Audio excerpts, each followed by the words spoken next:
Olá, bem-vindas, bem-vindos a um outro módulo aqui do nosso podcast da Sociedade de Medicina do Exercício e do Esporte do Rio de Janeiro. Eu sou Fábio Peralta, estou aqui com o Matheus Freitas Teixeira e nesse módulo vamos falar um pouco sobre hormônios. Joelma Dominato, cardiologista, Sandro Cerbino, endocrinologista, e eu já vou jogar a polêmica aqui na mesa, Matheus. É isso.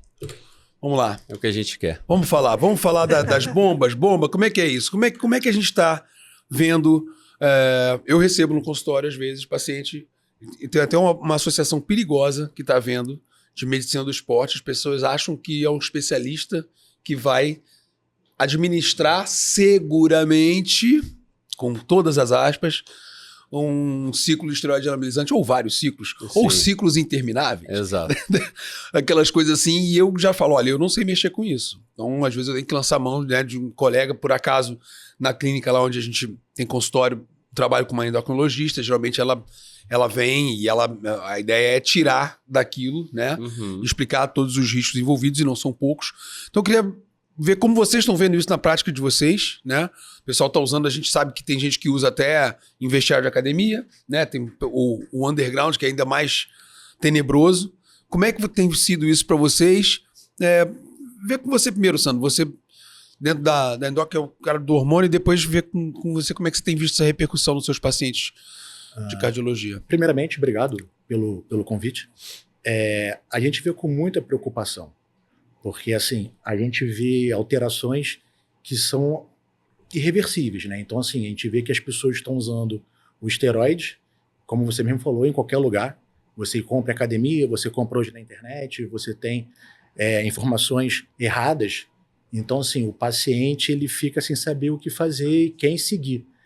E aí, o que vai falar, como ele vai chegar para você no consultório, na maioria das vezes o paciente já chega já usando, ou se ele chega de primeira vez no consultório querendo que você ajude ele a usar o esteroide, sendo que o esteroide não tem uma regra, assim, para quem não tem a obrigatoriedade de usar devido ao hipogonadismo. E aí, ele quer uma dose segura, e não existe dose segura para isso, né? E aí a gente vê alterações na parte cardíaca, a gente vê alterações na parte lipídica, a gente vê alterações na parte toda de endotélio do paciente, e a gente tenta explicar para o paciente. Eu acho que a primeira coisa que eu explico para o meu paciente é você ter uma empatia com o paciente, você entender que o paciente está te procurando.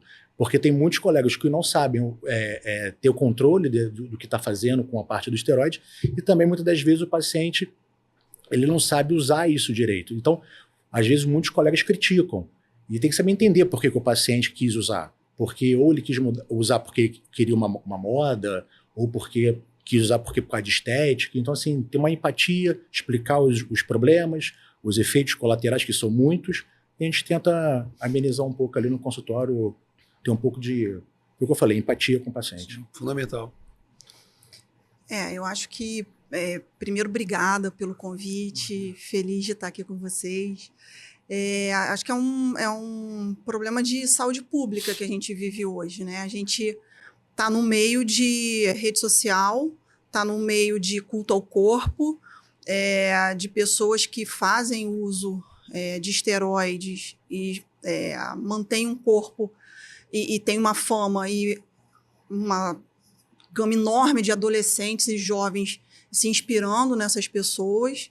E a gente precisa, acho que, num primeiro momento, de um acolhimento, né? A coisa ela é muito fantasiada num sentido benéfico, né, de saúde, e a gente, na prática, vê que não é isso. Então, na maioria das vezes, isso é muito comum até mais em mulheres, os homens têm mais noção de que a testosterona não é a reposição, né? Na maioria das vezes, eles estão fazendo para benefício estético ou de performance. Mas mulheres que às vezes chegam com a ideia de que estão fazendo a reposição hormonal da menopausa, e o hormônio que falta na menopausa é o estrogênio. Concordo. Não é a testosterona. Eu brinco dizendo que se a gente dosasse sua testosterona 15 anos atrás, provavelmente o valor dela ia ser bem parecido do de hoje. O que está faltando aí é o estrogênio, não é a testosterona. Então, acho que, num primeiro momento, assim, acho que a gente tem que ter o acolhimento, porque muitos deles a gente tem que tratar como dependentes químicos. A gente sabe que cria uma dependência e deve ser muito difícil mesmo. Eu acho que, por exemplo, a mulher que começa o uso da testosterona, depois tirar essa testosterona, deve ser muito difícil, porque melhora a libido, melhora a disposição, tem as coisas que melhoram, mas às custas de que essa melhora, né? Às custas do quanto que isso vai ser maléfico na saúde. Então, acho que num primeiro momento a gente tem que ter o acolhimento, mas a gente que é não prescritor, que isso fique claro, existe na literatura as suas indicações. Eu, como cardiologista, não me sinto apta à prescrição disso. Eu tenho os endócrinos que eu encaminho, que a gente troca figurinhas direto sobre isso, os ginecologistas que trabalham com reposição hormonal na mulher. Mas a gente precisa colocar na mesa os riscos. Eu acho que cada vez mais a gente precisa fornecer das informações para os pacientes dos problemas, e a pessoa é adulta, consciente, e ele vai resolver o que ele quer para a vida dele. Eu acho que a busca da performance, a busca da estética, elas não podem suplantar a integridade biológica e física. E a nossa função como médico, acho que é fornecer as informações maléficas, porque desconstruir um discurso de que aquilo é maravilhoso, é o mundo da Alice no País das Maravilhas, é muito difícil. Né? Ele chega pra gente, eu estou me sentindo muito melhor com o que eu estou usando. Você está se sentindo melhor, mas você ficou hipertenso, seu LDL subiu pra caramba, daqui 5, 10 anos, como é que vai ser essa conta? Então, acho que um primeiro momento a gente precisa mostrar os malefícios, e o acompanhamento, e mostrar que a gente vai ajudar a acompanhar de uma certa forma, mas que isso não traz segurança de que vai ficar tudo bem. Né? Na verdade, a gente vai estar tratando as consequências, e nem sempre a gente consegue tratar todas as consequências, porque a consequência pode, inclusive, ser fatal.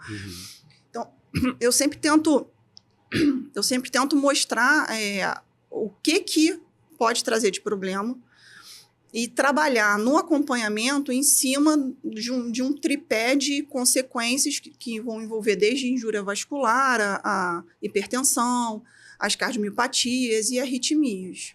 Então, eu ia até pegar um pouco esse gancho, né, para a gente falar sobre a cardiointoxicação, né, falando um pouco já mais de cardio, depois a gente vai caminhar para endócrino e falar um pouco do perfil, né, a gente vê que o perfil mudou.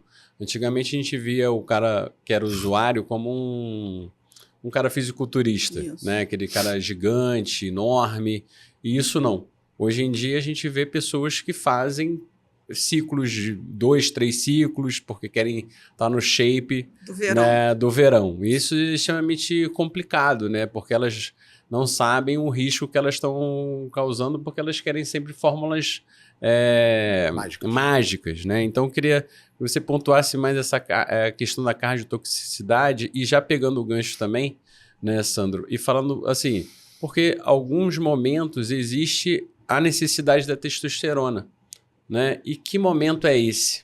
Né? Porque as pessoas vão nos perguntar, mas eu não tenho que... É como as mulheres dentro do consultório, né? Por que não dosa testosterona? Né? Mas qual o momento que a gente tem para usar, né? Então, em relação à cardiotoxicidade, a gente tem alguns mecanismos de ação direto do esteroide que vão desencadear a reação que vão cursar de consequência, né? A gente tem a hipertensão, tem alteração da estrutura do miocárdio e a aterosclerose. A gente tem o aumento do LDL, a gente tem o estresse oxidativo com redução da produção de óxido nítrico e uma ação direta no sistema da renina, angiotensina, aldosterona. Então, isso vai implicar numa injúria vascular que predispõe à aterosclerose. A gente já sabe também que tem um aumento da eritropoiese, então a gente tem pacientes com hematócritos de 60%, 62%. Então, eles têm e além de uma ação direta na cascata de coagulação, então a gente tem uma predisposição a fenômenos tromboembólicos também. E, consequentemente, mexendo no sistema de renina, angiotensina, aldosterona e estresse oxidativo, a gente tem uma predisposição à hipertensão. Além disso, a gente tem uma ação de cardiotoxicidade direta nos receptores androgênicos miocárdicos, que a gente sabe que tem. Então, a gente tem uma ação de depósito de colágeno, uma predisposição à fibrose. Então, são pacientes que normalmente cursam com aumento da massa indexada do VE, uma espessura do VE aumentada, disfunção diastólica. E o nosso acompanhamento no consultório tem que girar em torno de todos esses problemas que ele pode vir a ter. Aqui eu estou falando só de coração. Não sei se ele fala depois do resto de hepatotoxicidade, insuficiência renal, alterações músculo-esqueléticas, tem todos os outros problemas que não são só cardiológicos. Acho que o grande sinal para a gente no consultório, a gente tem trabalho já mostrando isso, tem um estudo com esportistas que não são nem atletas, esportistas com ênfase em ganho de força, de 2022, se eu não me engano, mostrando que 40% deles cursavam com hipertensão e mais de 50% com um aumento do hematócrito. Então, são sinais para a gente já ficar de olho que tem alguma coisa. E lembrando que a gente pergunta para o paciente o que ele toma de remédio, normalmente o hormônio não entra na cabeça dele como um remédio, entra como um suplemento. E às vezes nem suplemento. Mas isso daí é um suplemento que a nutricionista passou, o nutrólogo passou, ou o colega da academia está tomando.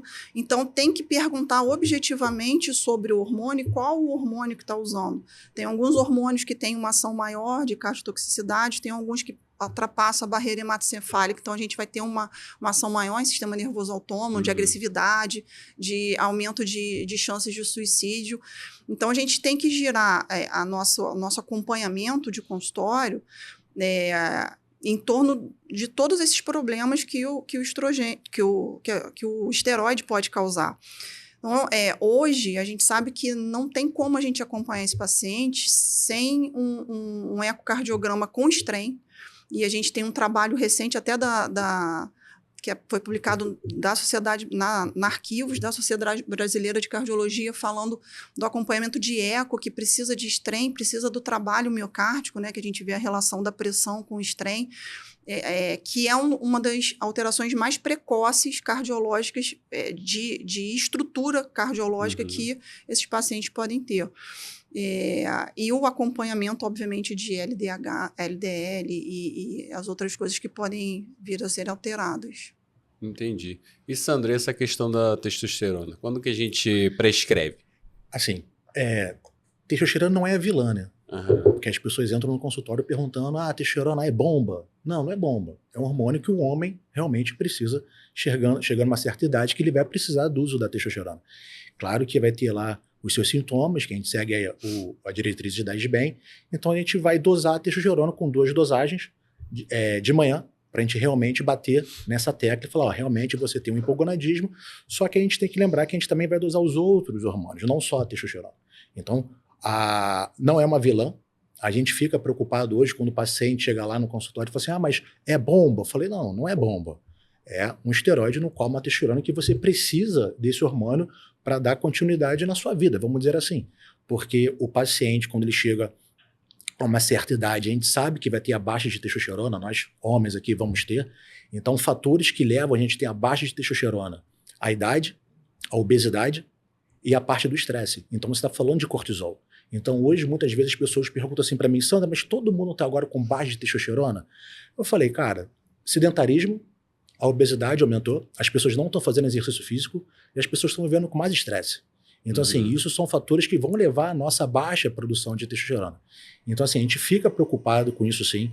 O paciente chega no consultório, a gente mostra para ele que tem que fazer o efeito, o uso do hormônio, mas a gente fica muito preocupado como é que faz isso? Como é que você vai lidar com esse paciente? Como é que ele vai se comportar? Então, a gente dosa a testosterona do paciente, pede para dosar 2 vezes, mas a gente fica preocupado. A gente manda o paciente para cardiologia para poder fazer a parte do eco, a gente manda para o hepato se caso tem algum problema, porque quando o paciente chega no consultório, ele não está... Porque assim, tem que separar. O paciente que realmente precisa da testosterona é aquele paciente que não precisa da testosterona. E aquele paciente que não precisa da testosterona, ele não vai usar só a testosterona. Então, ele vai procurar outros hormônios. Eu ia até pegar um gancho e aí te cortando rapidamente, porque assim, geralmente o cara usa testosterona, tem uma testosterona normal dosada, e aí ele fala assim, não, mas tem que chegar ali no 800. Aí o cara fica. Aí ele busca a testosterona não como um fator de doença, né? Ele não está repondo porque é doença, né? Que fique claro que é o hipogonadismo, tá? Vai ter baixa de libido e etc. Mas às vezes ele quer porque ele viu um determinado lugar, na academia e tudo mais, que o nível sérico tem que estar ali em 800. Então ele acha que tem que estar 800. Então ele começa a repor como se fosse... E obviamente ele ganha as benesses do uso, né? Que ele ganha massa, né? Disposição, ganha performance, só que também ganha as coisas ruins, né? E não é uma indicação clássica. E a gente vê colegas fazendo isso, né? Ah, tá com uma testosterona de 400, que é normal, dentro do laboratório, vamos dizer assim. Só que ele quer dar um up na testosterona, né? A gente fica maior que 1000, né? Assim, esse número cabalístico não existe, né? Esse número cabalístico, eu quero ficar ali. Porque você acaba tratando o laboratório, né? O número. E explicando para as pessoas que estão vendo, nenhum laboratório hoje tem a capacidade de você dosar testosterona numa mulher. Então, o kit do laboratório, ele vai vir inferior, ele vai vir baixo, porque ela é uma mulher. Sim. Então, tem que vir testosterona baixa. Se vier uma testosterona alta, é porque ela tem algum problema endócrino, e a gente vai investigar. Uhum. E esse número cabalístico que as pessoas querem alcançar, a gente não tem como dar para eles. A gente sabe que, se você pegar pessoas mais novas, você vai ter uma testosterona um pouco mais alta. E com o tempo, já ficando velha, a nossa testosterona vai caindo. Uhum. E eles querem colocar no nível mais alto. Às vezes eu posso até discordar e não discordar. Uhum. Mas assim, se o paciente ele tem sintoma, ele tem queixa, mas tem uma testosterona baixa, cara, você pode melhorar. Porque a gente sabe que hoje a testosterona ela é cardioprotetora. Em alguns momentos para o paciente, quando tem ali faz falta testosterona para o paciente. Como o estradiol também faz falta para a mulher. Então assim, repor os hormônios para as pessoas não é errado. O errado é que as pessoas estão fazendo de uma forma absurda. As pessoas estão tomando remédios de cavalo, de boi, as pessoas estão comprando em academia, seguindo pessoas no YouTube que não têm noção do que estão fazendo. Sim. Aí quando bate pra gente o nosso consultório, a gente fica preocupado com o que ele está usando. Uhum. E aí você vai ter alteração na parte até de dermatológica, porque vai ter acne severas, aquelas coisas todas, pode ter atrofia de testículo, o paciente pode depois querer engravidar e não consegue engravidar, porque é o que a gente chama isso no consultório de cruz, o paciente ele usa por muito tempo. E aí quando você falou ali, porque ele usa muitas coisas, o paciente a gente chama de blast, então o paciente está misturando várias coisas no mesma droga. Então assim, a gente perde o controle, o paciente não sabe o que está fazendo, e aí para tentar mostrar para ele, cara, você fez tudo errado, cuidado, e as consequências chegam. A principal é a cardiovascular. A cardiovascular chega, o paciente vai levar uma insuficiência cardíaca, alteração de VE, enfim. Tem uma coisa interessante, o Matheus falou do valor da testosterona, tem o TRAVERSE, que é um estudo do New England do 2023, sim. Que eles fizeram o estudo em homens com hipogonadismo, com gel, se eu não me engano é menos de 2%, né? O percentual do gel acho que é 1,6, 1,7%, visando deixar um valor de testosterona entre 350 e 750, e eles viram que mesmo dentro desses valores, eles apresentavam um maior risco de fibrilação atrial, de insuficiência renal. Então, mesmo tentando valores teoricamente fisiológicos, usando gel, que não é o que a gente vê, a maioria usa injeção intramuscular e agora com implante, né, que a gente está vendo, mesmo tentando manter dentro do valor de normalidade, não foi tão tranquilo de ser feito sem efeitos colaterais. Né? Uhum. Eu acho assim, a gente tem, obviamente, é só uma mesa de discussão médica, mas no alcance que a gente puder dar para o público leigo, eu acho que a gente não está condenando exatamente o uso, mas o abuso. Sim, né? O uso tem, muitas vezes, indicação formal, inclusive. Algumas indicações, né? Exato, que são específicas, que o ideal é sempre estar fazendo acompanhado, né? Mas não é o que a gente tem visto. E aí, assim, quando a gente está no consultório e aí recebe o paciente que está usando, né? O exemplo que eu dei aqui na abertura, o paciente chega lá, como é que eu faço para ajudar? É lógico, ter empatia, o acolhimento, a primeira coisa para você poder estabelecer uma relação médico-paciente, que você consiga ter um poder de convencimento, de elucidação, né? Eu acho que o mais importante é o que a gente está fazendo, espalhar informação de qualidade para isso. Mas como é que vocês sugerem que a gente lide com isso? Como é que a gente bota esse paciente para fazer um desmame ou fazer uma interrupção ou, enfim... É claro, a informação vai convencer, mas como é que costuma ser feito? Você passa a fazer o tal do pós-ciclo que o pessoal procura fazer? O TPC? Que as pessoas chamam. Primeiro a gente acolhe o paciente, vê qual é o objetivo do paciente, o que ele quer fazer. Porque tem pacientes hoje que usaram o esteroide para a vida inteira e hoje procuram porque querem engravidar.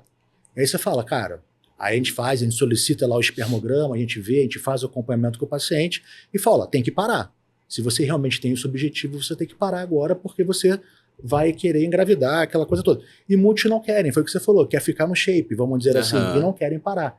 Então assim, não, eu quero parar, tudo bem, perfeito. A gente vai lá, aí faz o eixo, a gente vai dosar o eixo hormonal, a gente dosa FSH, LH, estradiol, progesterona, DHT, tudo a gente vai dosar do paciente. E a gente tenta mostrar ao paciente, ó, dá para fazer, não dá para fazer, a gente consegue reverter, não consegue reverter.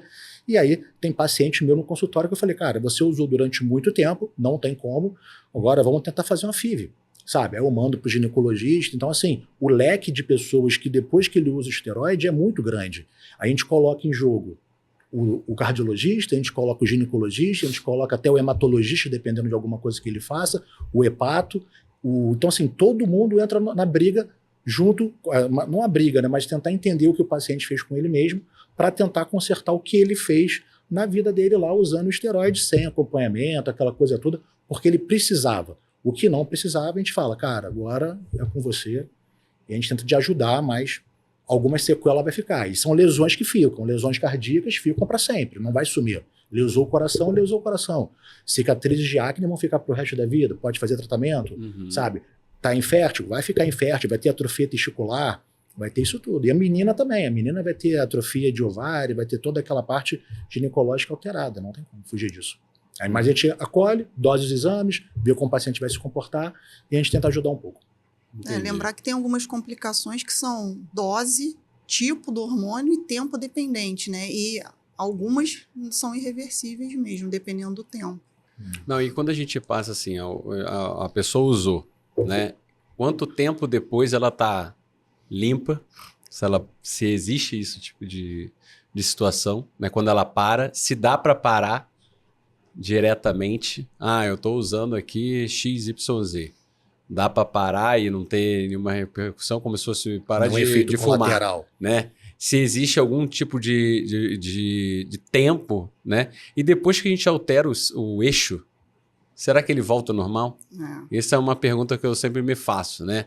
Porque quando a pessoa tem essa iniciativa, né, de alterar o eixo hormonal, você tá alterando alguma coisa que tem uma homeostase ali, né? Fisiologicamente tá tudo normal. A gente fala com feedback. Exato. Fala, né? E depois que eu alterei, não, bagunçou. Será que volta? Não, bagunçou. Então, assim, quando a gente pega um paciente que vê lá e chega paciente no consultório falando assim, eu quero. Cara, mas você tá bem, não precisa, procura outra coisa. Pode ser relacionamento, pode ser seu trabalho, pode ser seu estresse, pode ser o sobrepeso que pode estar te alterando na parte. E quando ele usa, não volta ao normal. Ele pode voltar o eixo ficar ativo novamente, mas que ele pode ter alguma lesão ali, que ele pode ter alguma alteração que talvez não chegue mais àqueles níveis que estavam, ele pode ter sim. Mas por quanto tempo, tipo de droga.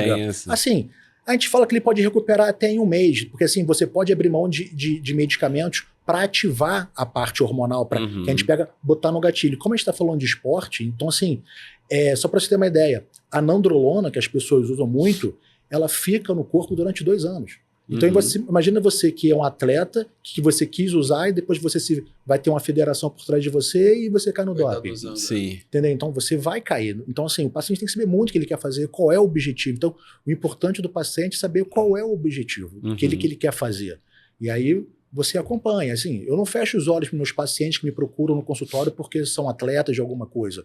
Até porque o que a gente pode, eles não vão usar. Eles querem coisas muito além. Então, assim, a gente tenta acompanhar, mostrar, manda pro cardio, tenta fazer todo aquele ajuste, mostrar para ele, cara, olha só, lá na frente, semana passada agora eu falei para uma fisiculturista, eu falei, acabou o seu filme. Ela estava com uma insuficiência cardíaca, uma fração de ejeção muito baixa. Falei, ó, acabou, você não pode nem respirar mais daqui a pouco. E a gente tenta mostrar para o paciente. Então, a gente fica um pouco preocupado. Mas uma data precisa, foi o que eu falei, a gente não consegue dar um número cabalístico.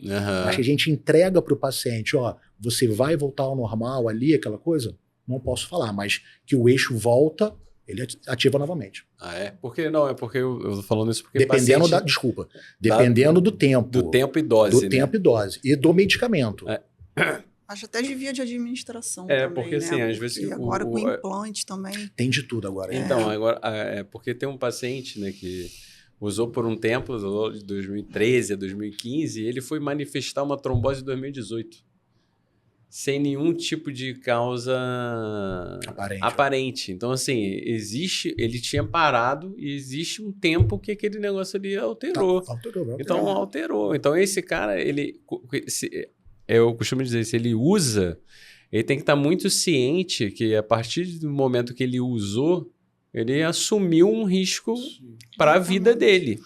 Para a vida dele é de eterno, né? Não tem uma... Ele não, é igual o cara que fuma. Mas né? Ele tem uma alteração vascular que é muito difícil voltar. Obviamente que tem pessoas geneticamente protegidas, um vai ter, o outro não vai ter, mas a chance de ter é maior, né? Mas desculpe interromper. Claro. A níveis fisiológicos. A níveis suprafisiológicos, aí você começa a ter problema. Então, assim, porque a gente está batendo uma tecla que o paciente homem, ele precisa da reposição. Senão quem está olhando pra gente fala que repor testosterona é um grande vilão. E não é um grande vilão. A gente precisa de testosterona. A gente vê um paciente hoje com hipogonadismo, um paciente com sarcopenia, um paciente com uma deficiência de osso. Então, assim, você precisa ofertar. Então, a gente tenta botar o paciente no nível fisiológico, o importante. Doses suprafisiológicas, aí você começa a ter os problemas que aí a gente vê de tudo aí na frente. Sem dúvida, você falou a palavra certa, reposição. Sim. Só que numa grande maioria das vezes dos casos que a gente está citando aqui, não se trata de reposição. Então. É uma superposição. Superposição, exatamente. Essa é a palavra.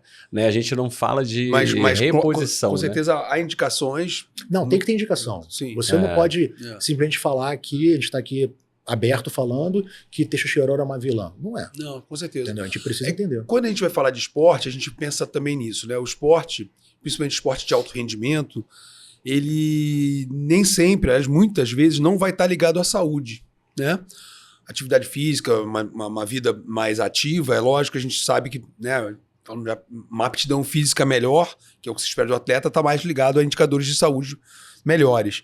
Mas o esporte de alto rendimento, ele está muito mais ligado à indústria de entretenimento. É mais circo, né? E aí tem muito dinheiro, muita marca envolvida naquilo. Então, você quer performance, você quer desempenho espetacular. E aí entram alguns esportes específicos, falamos aqui do fisiculturismo, que acho que é bem notório, e outros esportes cujas federações não exigem um antidoping para poder permitir esse tipo de coisa. Só que isso bate depois para a gente, chegando no consultório, a gente começa a pegar o rescaldo das complicações, né? Eu costumo falar com os pacientes, o hormônio não faz nada, o hormônio é um sinalizador para o tecido trabalhar. Então a testosterona vai te fazer muito legal. Você vai ter, né, um ganho de força muscular, você pode trabalhar melhor sua potência, você pode ter vários ganhos aqui. Só que isso vai pegar no seu endotélio, isso vai pegar no seu miocárdio, no cérebro, no fígado, né? Então, vai sinalizar de forma diferente para respostas diferentes dos outros tecidos. Eu tento usar isso aí como argumento para entender o custo-benefício desse uso. Mas, sem dúvida, reposição é reposição. Só pegando um gancho no que você falou, que eu queria trazer essa ideia, você falou do doping. Porque como é que é do exercício? Então, assim, hoje a gente vê preocupação de informações erradas na internet, todo mundo usando de tudo, todo mundo comprando de tudo. A Joana até falou da parte do chip hormonal, aquela coisa toda. E a gente vê hoje, eu acho que um dia a WADA ela vai entrar para esse lado, ela vai olhar um medicamento que está banalizado na internet, que é o análogo de GLP-1. Análogo de GLP-1 hoje, você encontra em qualquer lugar e aí você vai... Estou falando de doping. Sim. Com certeza, ela vai tirar o análogo de LP1 e ela vai botar no critério de doping. Já tá como substância em observação. Observação. Já tá. Por quê? O paciente hoje, o atleta, ele consegue bater um peso muito fácil com análogo. Então, assim, hoje você vê as pessoas comprando errado os análogos, vê comprando errado a testosterona, vê até o uso discriminado de tadalafila, aquelas coisas todas. A gente tem que ficar um pouco preocupado com essa banalização, essa informação que a gente precisa passar, que tem que ter um pouco mais de respaldo pra gente. E assim, eu queria pegar um gancho, né, e a gente pensar aqui, né, nessa mesa, como é que esse problema virou uma situação de saúde pública, né, porque a gente teve, né, escândalos no esporte usando esteroide anabolizante, né, recordes que tiveram caçados, depois de anos e tudo mais, a escola russa, né, que usava e etc. Só que isso veio com uma força, né, e hoje em dia a gente tem um problema de saúde pública. Sim. E eu queria entender de vocês, né, como que isso passou, né, de vilão a herói, né, se é uma coisa localizada, né, daqui do Brasil, se isso é um problema maior do que a gente está vendo, porque até esses temas, eu lembro que comecei a medicina do esporte, eu vi esse tema, mas era um tema muito ligado a doping, alguma coisa assim. Hoje em dia é um tema recorrente de todos os cenários a gente falar sobre anabolizante, né? E aí todos as suas administrações, né? Não só a clássica injeção, né? Intramuscular, mas chip e etc. Eu queria entender de vocês. Eu acho que é mercado, né? A gente acabou de ter, semana passada, o campeão mundial, o Mister Olímpia brasileiro, e está sendo endeusado. Acho bacana a mensagem da disciplina, acho super bacana. Vi uma entrevista dele falando o rigor de controle de alimentação. Em paralelo, ele diz que se precisasse injetar pedra para ele ser campeão, ele faria. E o quanto de dinheiro que não é envolvido nisso. Eu acho que é um caminho árduo nosso e praticamente sem volta. Por isso que eu acho que a gente tem cada vez de falar mais. A gente tem que educar, principalmente os mais jovens, porque eles veem o campeão de fisiculturismo como um modelo de saúde, né? E a gente sabe que não é. É só a gente ver os mais antigos como estão hoje, né? Trocando válvula, dialisando, sem conseguir andar, etc. Então, acho que a gente precisa começar urgente educação em escola sobre isso. Até por coincidência, essa semana eu fui chamada para falar numa escola. Eu sou de Niterói, fui chamada para falar numa escola para os adolescentes sobre anabolizantes, pela professora de biologia. A gente tem que começar a mostrar que não faz mal. De alguma forma, a gente tem que passar a informação de que realmente não é para seguir esse caminho. A gente já tem... já estou começando a atender adolescentes no consultório que chegam... É o menino de 12 anos que quer ser o goleiro e é baixinho, para eu dar autorização cardiológica para ele usar o GH. É o menino que quer ganhar massa muscular e está achando que é muito magro, mas ele ainda não tem nenhum sinal de puberdade, quer dizer, ainda nem começou a produção de testosterona dele, ele já quer fazer a testosterona. Às vezes o pai do menino... o pai do menino. Menor de idade eu só atendo com responsável. Sim, e é impressionante, impressionante. E eles veem o filho como a esperança financeira da família, né? E aí pra gente é difícil, porque assim... Eu falo não, você fala não, você fala não, você fala não, mas alguém vai falar sim. Mas a gente tem que fazer a nossa parte, né? Eu acho que não tem jeito. Acho que precisa de educação, não só do público leigo, mas isso que a gente está fazendo aqui, até da parte médica também. Uhum. Recentemente eu fiz um risco cirúrgico para um ortopedista, por uma cirurgia de ombro. Era um senhor de 60 e poucos anos que estava usando 2 tipos de hormônios, não fazia atividade física. A intenção daquilo era melhorar a fadiga, que estava com 62 de hematócrito. Eu falei, olha, não vou liberar o risco agora. Tudo bem que é ombro, mas você me disse que ele vai ficar imobilizado pelo menos 30, 40 dias. Eu não sei te dizer se a gente tem segurança total para essa cirurgia, não. Ele pode fazer uma trombose de alguma artéria do membro superior. Ah, tem isso escrito? Não, mas não sei. Vamos tentar usar o bom senso. E aí, quando eu conversei com o ortopedista, eu liguei para falar, ele, que loucura isso, não sabia disso. Pessoas que não estão diretamente ligadas, como a gente, do endócrino, da cardio, da medicina do esporte, às vezes não tem essa noção do tamanho do problema que a gente está vivendo. Então, acho que cada vez mais a gente tem que levar isso para os congressos, para os simpósios, uma educação médica e uma educação do público leigo também. Tem os dados do Vigicon. O Vigicon é um sistema feito pelo pessoal da endocrinologia para a gente notificar num site efeitos colaterais, quem usa, quem não usa.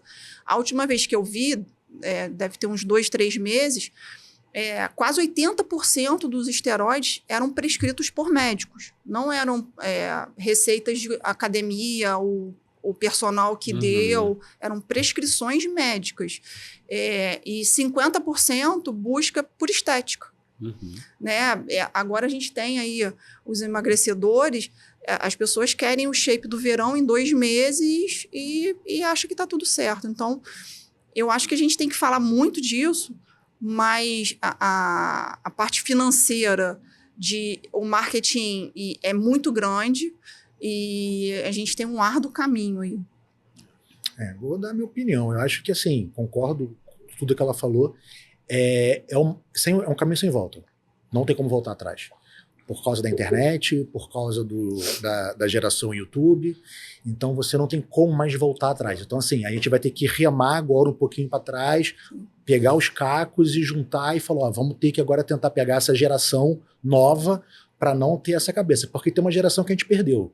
Se eu pegar uma geração ali de 2018, 2017, quando começou a abrir aquela geração, a coisa de podcast, aquela coisa toda, foi quando inflamou todo mundo. Então, assim, hoje a gente vê que essas pessoas realmente nós perdemos. Eles vão se tornar pacientes crônicos nossos em algum momento da nossa vida. Então, a gente tem que tentar pegar esse pessoal mais novo, concordo, de colégio, porque eles vão tentar botar isso como ideia de vida. Então, assim, as pessoas hoje querem o dinheiro mais rápido, querem a mídia mais rápida, querem ficar conhecidos mais rápidos. E aí, um garoto de 12, 13, 14 anos querendo já usar esteroides muito novo. Então, assim, não tem indicativo nenhum. Eu atendo atleta no consultório e atendo o empresário praticamente, porque o atleta não fala, quem fala é o empresário. Sim. E aí ele fala, eu quero que esse paciente cresça. A gente fala, a gente vai lá, dosa os exames que tem que dosar, faz raio-x tem que fazer, e fala, não tem, se olha para o pai e para a mãe, é baixo, genética é baixa, companheiro, desculpa, não tem que usar. Mas alguém pode querer dar ali um estimulante, então um GH. Então, assim, a gente fica muito preocupado com essa ideia que as pessoas estão vendo que o hormônio que vai salvar, que vai melhorar a vida da pessoa, que vai trazer algum benefício. E a gente está bem preocupado com isso. Fora que isso, desses pacientes que já usaram, eles vão se tornar problemas para a saúde pública mesmo. Sim. Internações, doenças crônicas, pessoas que vão ter problemas de saúde de tudo que você imaginar, desde a parte da endocrinologia, a parte da cardiologia, a parte da neurologia, vai pegar todo mundo. Isso vai ter um custo. Vai ter um custo para o plano de saúde, vai ter um custo para o Sistema Único de Saúde. Então, isso é uma coisa que a gente, repito, não tem volta. Então, a gente tem que pegar uma geração que não conseguimos ainda perder para ver se a gente consegue salvar ela lá para frente. É isso, eu acho que... E assim, a gente tem que falar muito disso mesmo, porque geralmente os podcasts que falam a favor, né, até sacaneiam quem fala contra, né? E aí a gente tem que ir com muita ciência, com muita seriedade, mostrar espalhar informação. Essa informação. Como a gente tem aqui para encerrar... Tem iniciativas como Bomba Tô Fora, né? Tem esse... 10 Bem. Bomba Tô Fora, que é 10 Bem, né? Sociedade Brasileira de Endócrino e Metabolismo. Que vale a pena, porque tem muita informação fácil, acessível e de qualidade, né? Sem a gente querer informação. Gente, muito obrigado. Tá? Agradeço. Foi ótimo. Foi bem enriquecedor. Com certeza. Não, até a próxima. Que eu agradeço. Obrigado. Obrigado a todos.